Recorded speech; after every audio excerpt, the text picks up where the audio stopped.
price action sa higher time frame. Red folder, yun. Shout out to you, boss, ha, red folder. Hanapin muna natin ang price action sa higher time frame. Like, kaya nga, kung makita nyo dito sa atin during sa live, pinupuntahan natin ang week 1, okay, 1 week, daily, dyan sa dalawa na yan. 1 week at saka daily, hanap tayo ng price action diyan. Ano ba yung price action na concept? Yun o, ang price action na concept, naku, napakadami actually. Ang trend, support and resistance, at saka yung order flow, momentum, pressure of the candle market. Is it bull run? Is it bear run? Is it na may na-break na ba? Mga breakout, mga market structure on the higher time frame.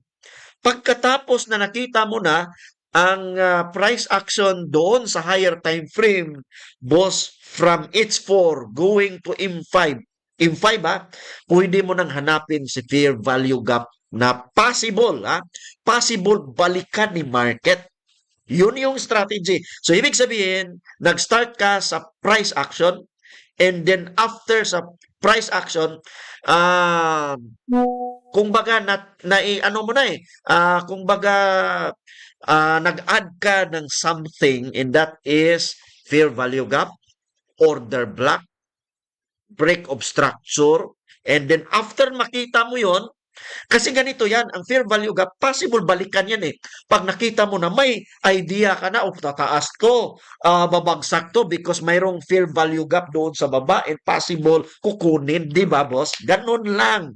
Nako naman, no, napakadami akong hint na binigay dito ngayon Hindi ako nakapagpigil boss, di ba? So kung gusto nyo bukas meron tayong VIP Masterclass.